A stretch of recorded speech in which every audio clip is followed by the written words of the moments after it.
The international philanthropic organisation Open Society Foundations has a long and proud history in South Africa. It's widely credited as the country in which George Soros, the billionaire philanthropist, began with funding of black students at the University of Cape Town in 1979.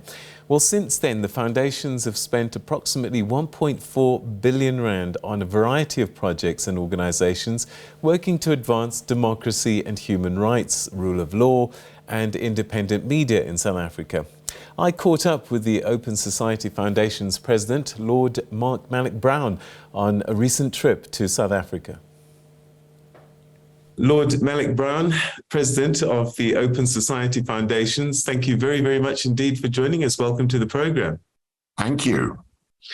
Lord Malloch-Brown, this is your first time as President in South Africa. What has brought you to this part of the world and South Africa in particular? Well, look, for me, it's kind of almost a second home. And one of the great costs of COVID for me is not being able to come to South Africa. I'm the son of an exiled South African father. Throughout my career in the UN and in the UK government and in business and working with NGOs, whenever there is an excuse to come to South Africa, I come. And so in this job as president of Open Society Foundations, it's been my top priority to get here as soon as was possible. And for OSF too, this is a place with great history and personal connection. It was where George Soros, our founder, began his philanthropy. And, both here just years before the end of the apartheid regime and similarly in Central Europe, shortly before the Berlin Wall fell, those early efforts to promote our open society values of democracy and human rights and freedom had tremendous, exciting payoffs. I think looking back at it, sort of had a beginner's luck in a way, because in some ways the world's never looked more optimistic than it did at the end of those first years of the Foundation's life. Lord Malloch-Brown, the Open Society Foundation has a long history with South Africa, going back, I think, as far as 1979 when students were funded. I just wonder, in the modern day, what kind of work are you supporting in this part of the world? Well, the values that we were fighting for then remain very constant for us today, which is still, around trying to create societies where there is critical, open debate, where issues of inequality and injustice are dealt with and addressed vigorously. And, in many ways, in South Africa, like in so many countries where we operate, those values have frankly been under assault in recent years. The politics has got more difficult. The inequality has grown in many cases rather than decreased. I mean, in the case of South Africa, if you use the sort of economic measure of the Gini coefficient, it's the most unequal country in the world. So, we feel our work in a country like South Africa has really just begun. How can you help, though? What can you do? Well, we're a wealthy foundation, but our resources are a drop in the ocean compared to the needs of a large country like South Africa. So we have to work around an agenda of policy and rights rather than massive programs of direct assistance. But we do try to come in and support on the critical issues. So, for example, we've been very engaged around the just energy transition here, working with both the government, with Eskom, and with civil society, because we look at the sort of current electricity blackouts and the bleak future for the current energy economy in South Africa and its dependence on coal, which is causing huge public health issues for so many people, that sort of helping South Africa across that to, a more affordable, more secure renewables future is a critical challenge, not just in the energy sector, but for the wider politics. Similarly, we work very intensively around the human rights agenda and the anti-corruption agenda, because, again, these are two issues which feed the sense of a governing elite that's not for the people and not listening to the people, not hearing them. And you pointed out that we began working on scholarships. Well, today, the young of South Africa, again, feel under-addressed. The debates around university access and fees, the debates around employment opportunities post-university or for those without university qualifications are ripping the country because, there aren't good answers. So, trying to help both South Africa as a whole, but also government, the political class, business, and above all, civil society to address these issues is, what we can do. And we're very conscious we're outsiders. It's our job to support South African forces to enable them to carry these arguments and debates forward. Let's take a look at the region in general, Southern Africa. And, there's a few countries sometimes sadly are in the news cycle quite often. And I'm thinking about Zimbabwe and Eswatini. What are your stakeholders telling you on the ground? That in both situations, the countries are in a very dire place. In the case of Eswatini, I was lucky enough to hear a direct briefing yesterday. I've got something similar on Zimbabwe today. And, these are countries I know, I've been to. And in the case of Zimbabwe, I have a long history of working with it as a UN official, as British government minister, etc. And, it's incredibly intractable. The early euphoria when President Mugabe was forced to depart, replaced by a recognition that the system is still intact, that there is still not space for opposition voices. There's still not an opportunity for this extraordinarily well-endowed country to start to grasp the future that its people want. And so, again, there's, as you say, a real sort of breakdown of accountable governance in both countries. And, I think a real risk that if that's not corrected, things will get a lot worse. But what about other parts of the continent? Are there areas of concern? I mean, we see right now a full-on war, what some would say, in places like Ethiopia. Look, the world is consumed by Ukraine, but in fact, the most violent war in the world at the moment is in Ethiopia with its Tigray region. And it's suddenly become an almost forgotten war, having had a lot of attention at the beginning, and it's entered a particularly brutal phase at the moment. And so, it's hugely challenging for the region. And in a sense, as I say, has gone almost undercover. There is an effort now to mediate, which actually, has had part of it down here in South Africa, but, it's still not been gripped by either the regional leaders or international leaders with nearly enough sense of urgency. There is similarly, conflict in the Sahel with the breakdown of government, Mali, Burkina Faso, etc. And at the more stable end of the spectrum, countries like Kenya have just gone through elections. There are elections ahead in Nigeria and elsewhere.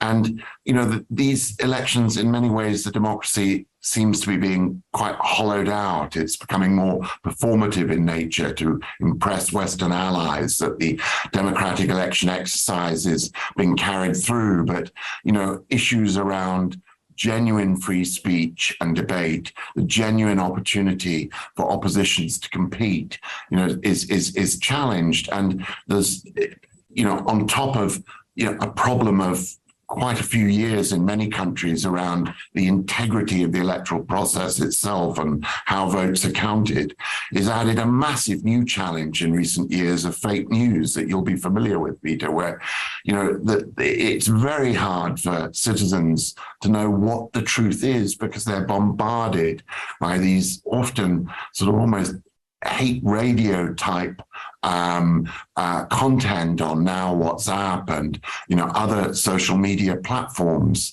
and it's sort of degrading the truth, and it's degrading the sort of civic quality of these election exercises because it's undermining the integrity of the election systems themselves, undermining the integrity of the result, and leaving countries with governments that they doubt the genuine legitimacy of. And so, these are all issues which consume us at Open Society. And I wouldn't pretend for a moment that we think we've got all the answers. But what we do know is we're in a fight for our lives, for the values of Open Society, of democracy, freedom, human rights, that this foundation was set up to work for. Let's talk about the media for a while, because I know that this is something that's close to your heart. You're a journalist for a time. They talk about the importance of the fourth estate, and I just wonder what you're seeing across our continent in terms of the work the media is sometimes allowed or not allowed to do. As you mentioned, fake news, and so one has to rely on maybe, inverted commas, traditional media. What sense do you get in terms of the state of affairs, in terms of media being able to do what it needs to do? Well, I think it's a very challenged picture at the moment, with a lot of high quality traditional media just failing because the economic model isn't there anymore. The advertising base for traditional media is often gone. The paid circulation base is gone.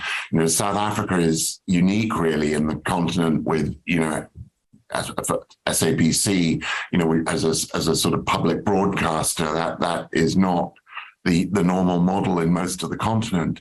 So you've got a few brave traditional outlets which are trying to preserve, high quality, dispassionate, objective news provision. On top of it, you've got an emerging class of online-based investigative outlets which are really carrying a tremendous responsibility of holding government to account, investigating corruption, which is, the inevitable corollary of weak institutions, of the level of inequality we have in so many parts of the region, and of the sort of injection of, massive, often illicit companies around issues of mineral and energy wealth.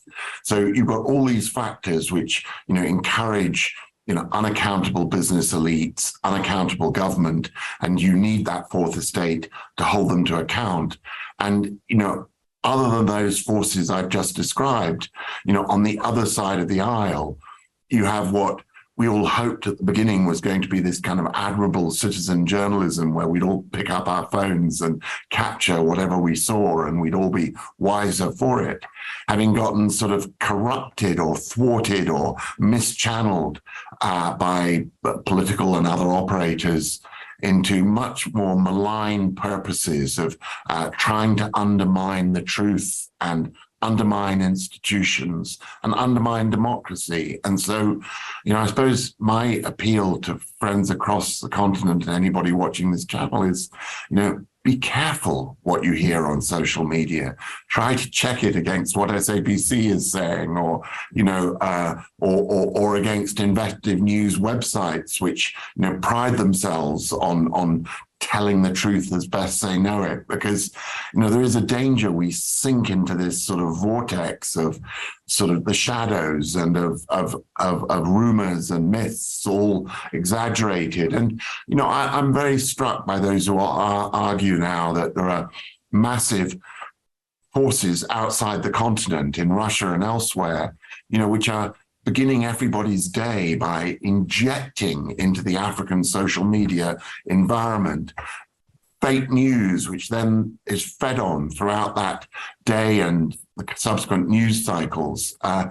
People need to wake up to the fact there is a massive external effort to manipulate them underway. Do you think philanthropists and philanthropic organizations such as yours should take funding of the independent media more seriously and perhaps channel more resources there? I suppose I'm asking just how important is an independent media for a functioning democracy? It's very highly important, and actually it's a consuming issue, not just for us, but for quite a few other philanthropies. The difficulty is, we hate things which need permanent grant finance. We're always looking for business models which will make something sustainable in the long run. And so, we're trying to get at this media issue, not just through grants, but through, experimenting with business models which would allow new fledgling startup media operations to be long-term financially sustainable. And, we're looking to examples we have of organizations we've supported in Asia and elsewhere, and how applicable that business model might be in Africa. We're looking also at, public interest news and how that might be, better sustained in the continent beyond just South Africa. So we're looking at a range of ways, but, we feel we're a very thin wall between this and a sort of information chaos economy, and that, ultimately it can't be international foundations which are the answer. It's got to be South Africans and others across the continent, the consumers of news, demanding more independent, higher standard, better sourced, better curated news, which comes much closer to the truth than what they're currently being fed. What can organizations such as yours, foundations across the continent such as yours, do to engage regional bodies like the African Union and ECOWAS? Because one gets a sense sometimes that these bodies sometimes might be soft on some of their member countries. And you don't even mention your own regional body, SADC, maybe because you decided that that's just too soft to merit reference. But, we've got it right up front and close here in this region. Eswatini, Zimbabwe, huge breaches of the kinds of values that, say, President Ramaphosa espouses here in South Africa, or the remarkable HH, the new president of Zambia, espouses.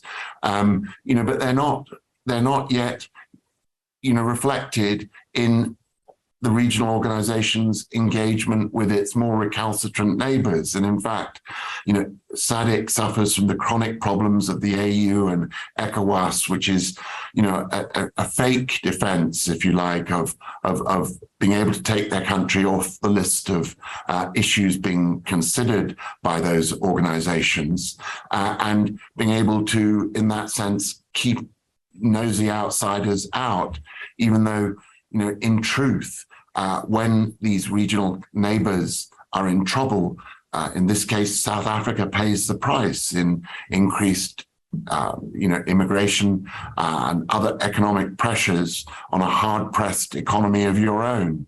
So, a more aggressive diplomacy, and one looks back with some, I think,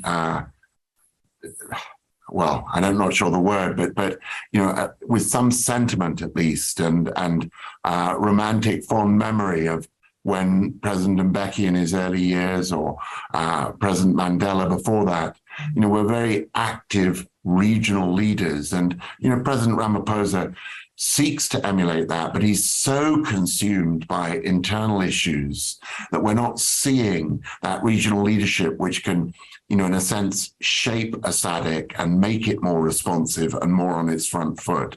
And at the AU level too, while the AU is currently led by a really activist president, President Macky Sall of Senegal, there are too many presidents sitting on their haunches, not willing to use the organization to really kind of recognize the fact that when you have countries which are failing politically or economically on the continent, it's a problem for everybody. And that sense of collective responsibility to manage the continent as a whole, not just your own nation's fortunes, is I think missing in the culture of these regional and Pan-African institutions. Let's talk a little bit about Open Society Foundations now. I know that you're going through some transformation with the foundations, particularly here in Africa. Your 5 foundations are coming together as one. Why have you done this, and what kind of impact will it have? Well, we've done it, at the sort of most global or meta level, if you like, because of these challenges to democracy that we're seeing everywhere, or to open society. We started with these remarkable tailwinds of the end of apartheid in South Africa, the changes, the fall of the communist regimes in Central and Eastern Europe.